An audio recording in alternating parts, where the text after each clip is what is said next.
Back to My Garden, episode 43.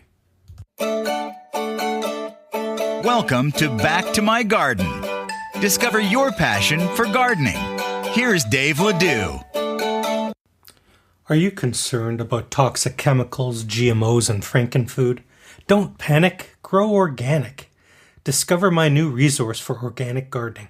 Go to www.backtomygarden.com/myorganic. Do you love homegrown tomatoes?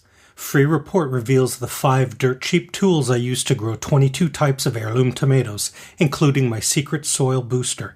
Download your copy for free today at www.backtomygarden.com/free report.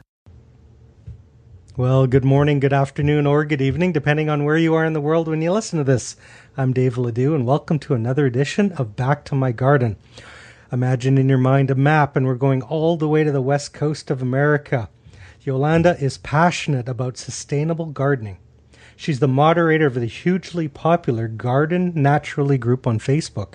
She's an actor, a paralegal, a law school student, and a creator of over 2,000 gardening how-to videos.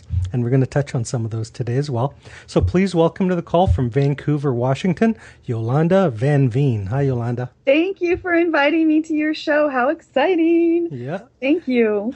I gave you a brief introduction, and I want to hear your story, and I'm sure our listeners want to get to know you as well. So take a minute or two and just walk us through a bit about your background and how you got into gardening. Well, my family has been growing flowers for 3 generations. So even my great-grandfather grew chrysanthemums. So my other grandfather, Johannes, was a cyclamen hybridizer. So my family has been in the flower industry and the bulb industry for many years. I have a cousin that sells calla lilies in Holland. I've got a lot of family in the business. So my family, my mom and dad got married in Holland, and they came over to the United States, and I was born in East LA. And then when I was 3, we moved up to Oregon, and my parents were hippies for a little bit. You wouldn't believe that now. They're so not that way now. But so yeah, we grew up in a very small town in Oregon. And of course, we had to grow plants. And even when my father was working in a cabinet shop, my mom, we always grew all types of, we always had Christmas trees and ornamentals and flowers that we sold at the market. And then by the time I was in high school, the business just grew and grew. And so we had 18 greenhouses. And at one time, we were the largest one of the largest flower growers in the Northwest, at least in the Portland area at the wholesale market. And then I grew up there, and then I went off to college and I studied communications. And then I worked for a Japanese company for 3 years. I've done many different things. And then I started my own business selling flower bulbs, which was kind of an offshoot of my parents' business because it was going really well. And we had lots of flower bulbs available, as the plants kept dividing and growing. We grew all kinds of calla lilies and alstroemerias and liatris and gloriosa lilies and lilies. I had so many lily bulbs to sell. And so I did that for 20 years, and then I answered an ad on Craigslist. They wanted someone to do videos. This is when YouTube first came out. Nobody knew what YouTube was. It was only out for a couple months. And I'm like, I love doing videos. That's like my communications degree, and I love gardening. This seems perfect for me. So we just started doing 1 to 2 minute videos in my backyard and put them on YouTube. I never thought anyone would watch them. We never thought YouTube would become anything. I mean, because at that time, MySpace was dying and Facebook wasn't even really that big yet, or even I wasn't even on Facebook. And so we did all these videos, and we just pumped them out for eHow. And so that grew and grew, and now I actually closed my business, and I've been still doing videos, and I decided I wanted to study law because I really am all about the environment and sustainability. And I think educating yourself is the most important thing you can do if you want to change the world. So That's my short story. You've given us a lot to build on for our next half hour. Yolanda, a lot of people are listening to this in their cars or jogging. Don't take your hands off the wheel. Drive safe, and I'll put all of the links and resources and social media connections on the blog. Make sure you follow Yolanda on Twitter at Yolanda Vanveen. Now, your website is extraordinary. It's called www.howtogardenvideos.com. Yes. You can't have a better, more descriptive website URL. Where to start? I want to start. You have this amazing family background in gardening. I mean, the Dutch invented tulips hundreds of years Well, actually, they found them in the Middle East and brought them back and realized they could sell them for a lot of money. So they created the stock market. The stock market Yes. bubble. Yeah, everyone's Yes. familiar with the tulip crash. But gardening as an adult is always unique. And what was it like when you got started as an adult? Your first garden, was it houseplants, a patio garden? What did it look like?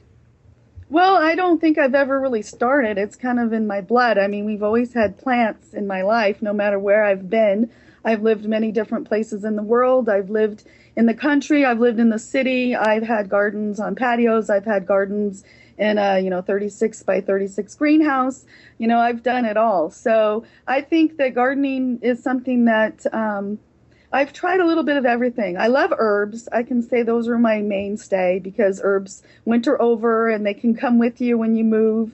I love all types of house plants, from tillandsias. I love air plants and orchids and anything to jade plants, anything. And even taking anything that you use in the kitchen, and like if you're growing some green onions, they're great. Just save those roots and turn around and just throw them in a cup of water and they'll grow, or you can throw them back in the ground.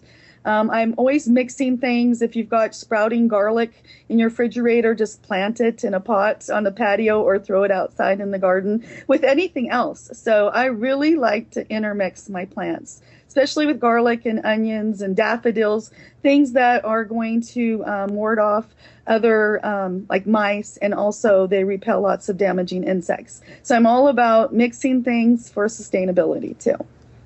Yeah, sustainability. That's a $1 million word right now, because this will be the first generation, these millennials, that actually have to grow up dealing with climate change. Well, we dealt with it too, or it changed back and forth. But no, I mean, it's always been part of the earth. I think we're just more aware now, and it's just escalated more, so. There's always been water, but now they actually, it's a criminal offense in parts of the U.S. to water your lawn, or you can get a ticket for watering your car or overusing your allotment. So I can see, they're going to grow up in a very different world than you and I did. Very different world. It's a very different world. In one respect, I think, we have access to international information. So I don't think we can say that just because the media is pretty much only reports what they want to report, there's still no reason we can't get our information other places. So that's kind of my point too, is that I think we're a more aware generation, and we can make our own choices too. And I'm to the point of realizing we can't keep blaming corporations and blaming everybody else for the world's problems. We need to take our own personal responsibilities too. So, and our purchasing habits. So, companies are not going to close just because you're picketing them. They're going to close because you're not buying their products. So the best thing you can do is just teach people sustainable information and quit concentrating on the negative. We want to create our new world. So the old world isn't even part of my attitude anymore. It's going to be a new biosphere economy. It's going to be fabulous. We're going to be trading things. We're going to be Craigslisting it. We're going to be sharing our gardens. We're going to be growing naturally. Yeah, we're going to have more community-based involvement. I see a really good future. What a refreshing attitude. Because I always see the mark of you're getting old is when you say, in my day. In my day, music came on big black plastic circles called records. And those days aren't coming back. And it doesn't have anything to do with how old you are. It's your philosophy and what you embrace. You're very refreshing. Yeah, well, I'm still stuck in 1985. I'm still, and I say, it's so funny. My dad, when I was 3 years old, took me to the only government-sponsored rock festival in the country, Vortex in Estacada, Oregon. And I just remember hippies everywhere and recycling and cleaning. And, it's part of me, even though I've lived in different places and, been around different people that have different attitudes. I think just that I don't think it's a new attitude. In fact, we're going back to our great-great-grandparents' attitude of, living healthy and living sustainably and, just getting things locally and taking responsibility for what we put in our body. Growing up in the Northwest, living in Washington like you do, you have a unique climate, different than anywhere else in probably the world. What's it like gardening in Washington? It's really easy. That's the thing that amazes me is you need to get away from the tropicals, though. That's where I imported a lot of plants from South Africa, and I have I've always spent so much money going down to the San Francisco Garden Show when I had a booth there as a vendor, collecting all the hibiscus, and I have spent so much money on exotic plants, and they'll last for 10 years sometimes. And then we just get a really bad winter where it's 8 days of below 10 degrees, which is very rare, but it only happens once every 10 years. It'll kill everything.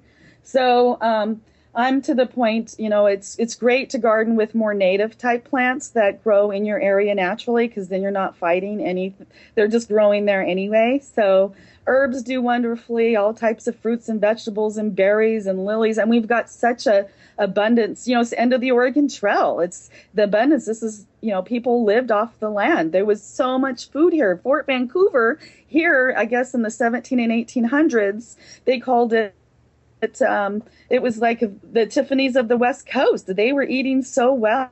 They had greenhouses with citrus, and it's really easy to grow because we have we used to have quite a long rainy season, and at least we do get some rain, and we have it's a perfect climate for almost any plant, because even the tropical plants will live for 10 years and we get a bad winter. And yet we did cold enough winters that peonies will make it where it's not cold enough other places for them to make it. So it's a wonderful place to garden. It's one of the most beautiful places in the world. You smiled when you said rainy season. There's an incredible drought going on in the U.S. and the Southwest. Has that ticked up to your part of the country, or are you still... Completely. Talk about climate change. We all talk about it. We used to be, the Northwest has always been, and I think Seattle still... it just seems like California is now more like Mexico, and we're more like Northern California. So we don't have that misty days on end with cloudy, misty, drizzly rain. When it rains here, it is a tropical storm like Florida. It comes in the morning. We never used to get thunder and lightning. We've had like 4 or 5 storms in the last month alone. Really wicked storms. I mean, waking me up, shaking the place, and setting off car alarms. Never used to get that. The transition is huge now. I mean, we're getting really hot air. The Pacific is warmed incredibly. So now, instead of the typhoons and the hurricanes that come from Philippines, they don't stop when they hit the cold. They keep going to our coast now. So now we're getting really, when it rains, it'll pour for like 2 hours, then clear up and be sunny again. It's never been that way in the Northwest. That is Florida, not the Northwest. So it's... and we had hardly any rain this winter either. And I went swimming at Bonnie Lure, in one of my favorite creeks out in Estacada by my mom and dad's house yesterday or the day before. The water's so low. I've never seen it that low in my life. They used to jump off the bridge into the water. Now it's waist deep. And I mean, there was like little trout swimming all around my feet because there's crawdad. Everyone was catching the crawdads because there's hardly any. I mean, there's tons of them, but the creek's so small that they're just easy to catch. So my worry is what happens when that's going to start drying up completely over the summers. The winters we still get, and it's different rain. Now we used to get the trickly rain, so the water was even. Now we're getting the flash floods and then nothing. It's a different climate, and it's affecting all of our plants. A lot of our plants are not surviving. Even the rhododendrons in people's yards are dying because it's too dry and not misty and cold for them anymore. And our summers are just too long and dry for them. And we have 90 degrees, I'd swear, 3 weeks straight here. We never used to have that. You would never use the word drought-tolerant garden to describe Oregon or Washington. That doesn't even compute.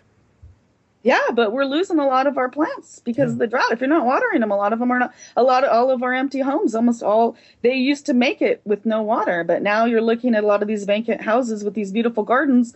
They used to go years with, you never even things would survive without watering them. And now, everything's dead. Even here, we're middle of August, and I'm driving out to see my parents, and the leaves are starting to fall.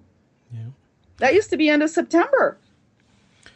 I guess that's where the education of gardeners comes in, because you can't expect things to stay the same forever. Talk to us. Let's make sure everybody checks out your how-to videos. Talk us through this new site you're building, howtogardenvideos.com. Is it a collection, or what's the inspiration behind that?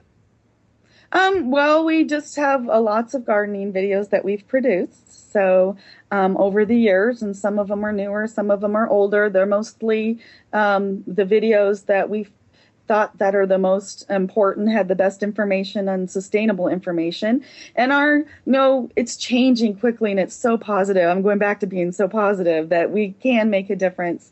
Because when I started doing videos 8 years ago, there were very few people that were telling people, to use vinegar or to boiling water to kill weeds. It was all about, when you saw a gardening video, it was a guy standing behind a table with a table full of chemicals. And he was like, oh, use this and use this for this and use this for this. I mean, there was not even a plant in the video. All they showed was the chemicals. And so I was quite a heretic at the time, So that's what I found, is that the public is so hungry for this information that it's just exploded. So I guess that's where we started with our website idea too, is it's a place where people can find sustainable information for gardening. Because at that time it was really difficult to find that information. And that was our plan, is to, change people's behaviors. That's how we're going to change the world. We're not going to fight anybody. At the top of the show, you said you started in the MySpace days. And we have listeners, I'm sure, that go, what the heck is MySpace? Before there was Facebook, there was MySpace. Just take our words for it. 8 years is like 80 in internet years. That's fantastic. Talk to us a little bit about, you mentioned weed killing. Do you have a couple of drops of secret sauce that you can tell us, like good ways to kill weeds in the garden without bringing in pesticides and chemicals? Well, pulling them is a really good way to do it. Yeah. Just putting some more soil on top of them is another good way to do it. Yeah. A lot of times, and then put soil and then plant a bunch of stuff in it, and then as the weeds come up, putting some newspaper down and some soil works really well. Vinegar works well. And I just raise beds is the best thing you can do too, is if you plant things in raised beds, the weeds aren't quite the problem. Mulching them, if you're mowing your lawn and you've got a bunch of just grass clippings and you've got an area, especially like around the fence, you don't want to put the mulch up on the fence. But the good way to start your beds is just to start putting a bunch of grass clippings on top of where you've got a bunch of weeds. And then eventually it takes a year or two, but that will break down into a nice raised bed. And then you can always put some compost on top too. So I'd say there's a lot of easy ways to pull weeds and clean up areas. So fun. Now, you're telling me before the show, you're pretty proud of your container garden.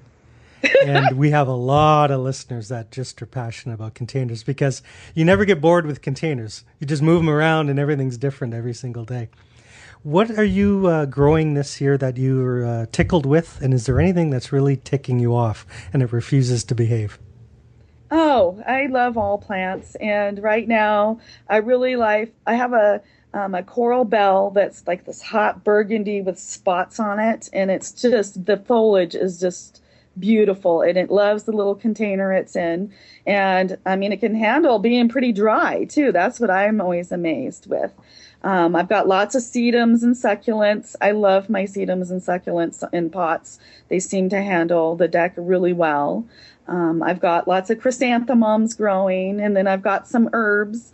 I've got some rosemary and thyme, and I've got some cilantro, and I've got I just pack my pots with lots of different things, and they're always constantly changing. I've got daffodils in the bottom and tulips, because nothing's growing in the spring really in my pots, so they come up first. And so I like intermixing my pots with lots of different things, especially with your vegetables, because they're usually more of a summertime thing. So it's good to have your spring color too. So I try to get plants that are different colors. I've got a really pretty Nandina, so I've got some greenery in it. I've got a lot of my kitchen scraps I try to grow too. So I've got some green onions and some celery growing. So a little bit of everything. That's what I really like about gardening, is that I'm really not, I don't segregate my plants. I keep them very intermixed, and it's a constant changing party. And I always say gardening's like throwing a party. It is your party, honey. And if you want to put name tags on everybody and have put them in a row and they can have to sit at the same table, then that's fine. Or you can have a summer barbecue and don't even worry about the name tags, and everybody just gets along and can intermix. And it's up to you. You know, gardening should be fun. It's all about you. I love that. Growing your kitchen scraps. A lot of people don't know you can grow garlic. It just comes garlic from a store. is great, and they always, you know, you don't get to them and they start sprouting. Anything that has a sprout, plant it. That's the thing. If it starts sprouting in your refrigerator, that means it's good to go. When I was a bachelor, the drawers in the bottom of the fridge were called the rotter and the sprouter. And me and my roommates, like, I don't know why we bought vegetables. Nobody ate anything. It would just go to waste, but my one roommate, he would always just stick the, you know, when the potato gets the little white stalks out of it. And we had a potato plant one year in our backyard when we were going to college. If it has sprouts, plant it. That's going to be if it has sprouts, plant it. I'm writing that down. Good. Yes, that's kind of my rule. And you can put it in a container. A lot of things will grow right in a cup of water, too. How did your cilantro do this year? I know a lot of people. Well, you know, cilantro are one of those. They're hard to start from seed. So if you buy them as a plant, usually by that time, they don't keep growing. So they're kind of one of those plants, like basil is tough too. So, you know, and I'm okay with spending 75 cents on a new plant and then growing it and then just cutting things out as I need them. And when it's done in a month or two and nothing's happening, just replacing it. So I guess that's my point, too, is you just, gardening's, again, you don't know who's going to show up to your party, your garden party. Some people and plants do great. Some just show up for a little bit and then they just take off. But you don't take it personally, and you just enjoy every one of them. And I still enjoyed, you know, that cilantro with my Mexican food for that month. You know what I mean? It's one of those things. You just kind of got to let it go.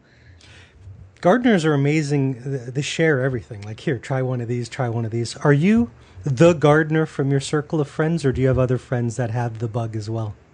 I think I've got friends that are much more into gardening than I'll ever be. Really? Wow. Because that's their life, especially a lot of my retired friends. You know what I mean? They're not taking kids to school. They're not trying to get a degree. They're, you know, their garden is their life, and they spend 20 hours a day in it. You know what I mean? So, and then I've got a lot of even young friends that are totally into gardening, you know, and they've got booths at the farmers markets where they're selling their extra product, you know. So I think there's all levels of gardening. I've got friends that are into tillandsias. I mean, that's their whole life. They've got, you know, they just put a plastic tarp up to the back of their house and they've got thousands of tillandsias in there, you know. And so I don't think it's a contest in that respect either. I think everybody... I go through phases. I'm kind of a garden junkie where I'll just kind of, you know, really get into different types of bulb plants and, you know, and then I'll get in different kinds of herbs, and I just go through stages too. I was at the farmer's market where I live, and there's a lot of Amish booths. And this young couple, he's got the huge hat, but his beard might have 9 whiskers in it. He's so young. And I said, do you have any hot peppers? And he gave me the look. And he went behind to the secret area, and he had some of the best jalapeno peppers. And I thought, this guy's got to be like 17, 18 years old. And he's got a wife and a booth at the farmer's market, and he's gardening. I don't remember people when I was 20 gardening, but now it's very popular. Yeah, and that's what it's so funny to me is that, you know, magazines and the media keep saying how young people aren't gardening, and I don't know who they're talking to. They're not buying magazines. That's what they're not doing. You know what I mean? So, and that's unfortunate, but they are going online. Yep. So there's a lot of opportunities. I think there's a lot of change, and people, you know, instinctively want to fight the change, but they don't realize the change is good in the end. Beautiful. You know, there's lots of opportunities, and I think I get so many emails and people on Facebook that find me are almost all young people. Yeah. And it's all over the world. I mean, like the little island of Seychelles, you know, oh, I saw your gardening videos. I love you, you know, and I'm planting a green onion or whatever because, you know, or I used your advice or, you know, whatever. And I'm just amazed that it doesn't matter. People don't even have electricity or running water in places in Africa, but they have YouTube. Wow. You know, and they have gardens, and they're so into gardening. And I think it's something that is so above any of our differences. That's what I love about it the most. It's just beyond any of our differences that gardening everyone can relate to gardening. And it brings us together. Doesn't matter where you are on this planet. Your passion is coming through, and I want to make sure we talk about your tribe that you're building on Facebook. You have an enormous following on Facebook. Garden Naturally Group. How do we find it on Facebook? Well, just log on to Facebook, and I believe you have to have an account to log in. But just go into the search and just put Garden Naturally Group, and it should come right up. And then just make sure and hit the like button, and make sure to also to find me, Yolanda Vanveen, on Facebook, and subscribe to my page, and tell Facebook that I need to have more than 5,000 friends, and that's not fair, but that's okay. I can deal with that. So bring Yolanda your questions. I noticed you have a good classroom going. I don't like to be restricted. It's like I don't want to sit in the corner, and the fact that Facebook restricts me to 5,000 friends, but I can have followers. So that's okay, but I can't follow them. I can't see their posts. So that's one of my issues. But I have many things that I want to change in the world, and that's just one of them. And for YouTube, everyone can subscribe, and then YouTube will automatically send updates. Right. And I've got a personal YouTube page under Yolanda Vanveen, and also How to Garden videos is on YouTube as well. And you can also just search on YouTube for Yolanda Vanveen, and there's a few thousand things that'll come up. So they'll find you. I looked at the clock, and our time is rapidly moving here. Now is the time in the show where we play everybody's favorite game called 5 Quick Questions. This is your chance to share your wisdom and experience with novice gardeners. Are you ready to play? I'm ready. Question number 1. In your opinion, what do you think is the number one thing that stops new people from trying gardening? Not having the money and not knowing where, or having space to garden. And a quick tip to remedy the space issue? Put them in containers on a window, and get some starts from your friends. Nice. And if that doesn't work, just do a random drive-by gardening. Throw seeds. Exactly. And there's community gardens. There's historic gardens. The fall is a great time to grab a few seeds. No one's going to care. If you, wherever you're listening to this, go down and get on the waiting list at a community garden, because there's always a waiting list. Number 2, you've had some excellent gardening teachers, and you are an amazing gardening teacher.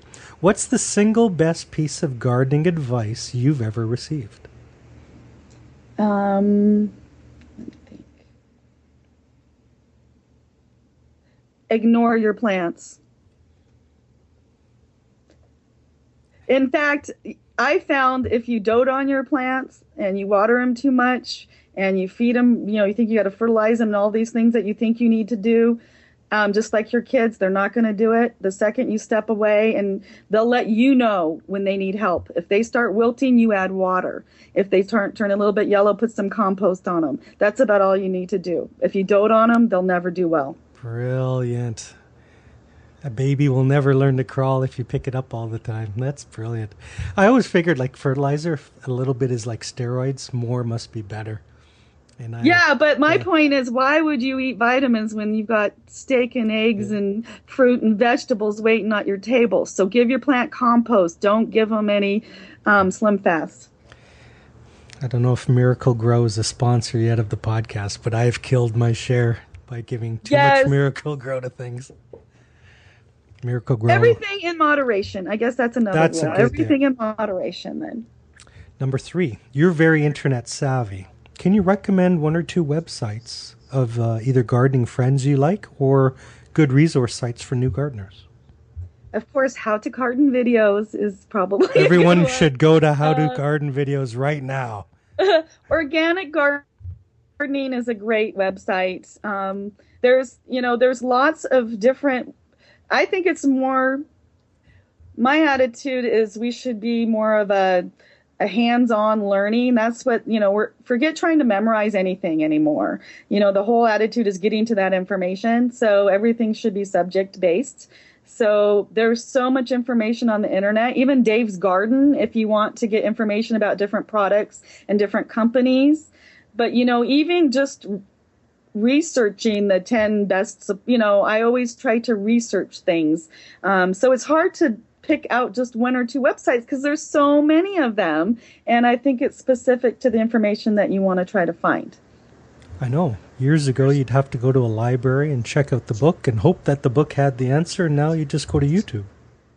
Yes. And that's, my point is make sure and watch a few videos, make sure and get to a few sources and make your own decision, because everybody's got their own realities and their own points of view. And it's, the Northwest gardening is very different than different parts of the world gardening. So what I might say in one video may not relate to your garden at all, because this is the Northwest garden. So, that's my point too, is to try to find information that's local to your area.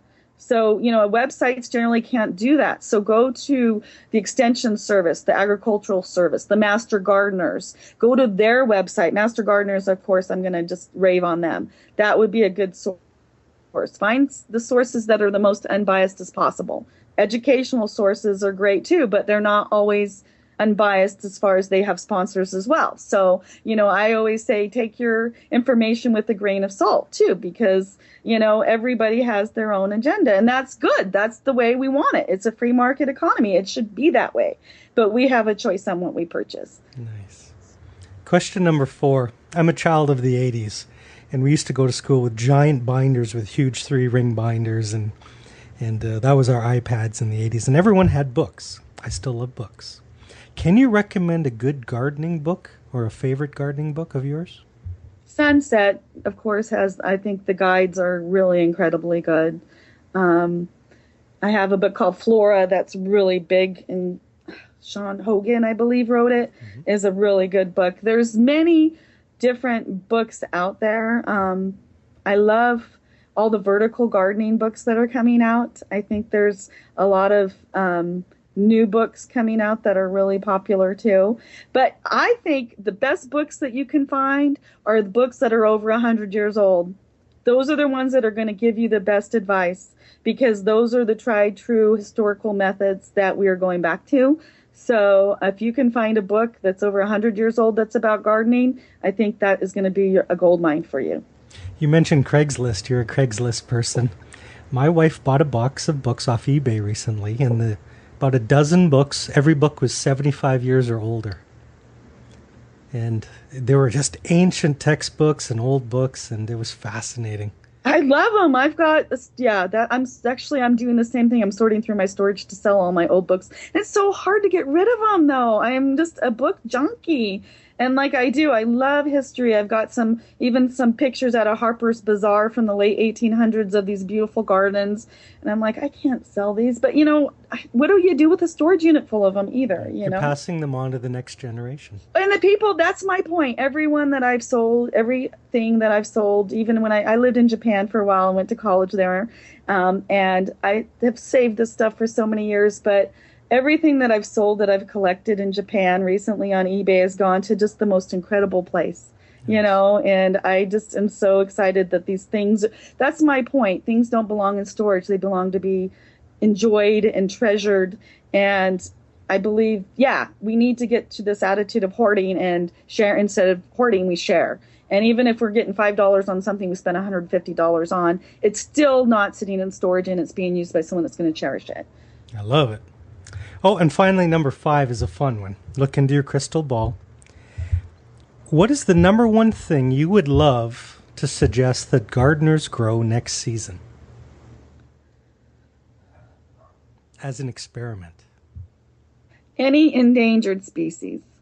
Wow. That they can legally grow. What would be an example? A slipper orchid from the Northwest that we're losing. But I'm spending a lot of time studying the Endangered Species Act right now, and I'm torn because, we need to save these plants in our forests, but not allowing anyone to grow them or sell them or collect them. We can build a new development and ruin all these plants and kill them, but we can't even take these plants and replant them. I can't sell them at the farmer's market, that kind of thing.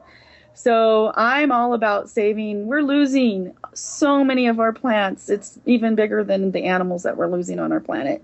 So if we can find ways to save our endangered species in botanical gardens, university gardens, our home gardens, then I think that we are Noah's Ark. You know what I mean? We need to take that responsibility. And there are any type, well, and that, and then a prepper garden. You know what I mean? I always want to say, make sure you've got your onions, your garlic, your potatoes, your staples, pumpkins, that kind of thing, fruits and vegetables, things that you can sustain yourself with. Brilliant. I think you just won a whole bunch of fans with that last thought. Your heart is definitely a giver. Can you imagine? What's your plans after school? I used to have a plan, and now I'll have my master's degree in April in environmental law and policy.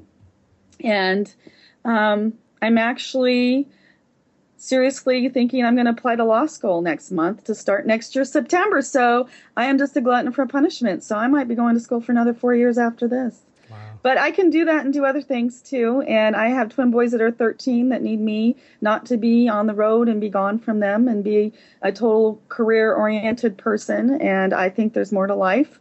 My parents are still here, and the next 5 years, I don't really want to do a lot with my career. I want to spend time with my boys and my parents because I will never get that time back. Brilliant. And I hope to write a bunch of books. That's my plan. I'm going to write a bunch of books so the time I get my degree, we'll see what happens. There's so much. I've always got 100 different projects going on. So I happen to know that Timber Press listens to this podcast. So Timber Press, if you're looking for a brilliant young a rising star as an author, give Yolanda a call. Our time is rapidly escaping us. You've been a brilliant guest. Everybody head over, follow Yolanda on Twitter, check out her howtogardenvideos.com and join her Facebook group. I'm going to give you the last word today. Do you have a pearl of wisdom or a note of encouragement for our gardeners on their adventures? Don't take it seriously. Garden like you're partying.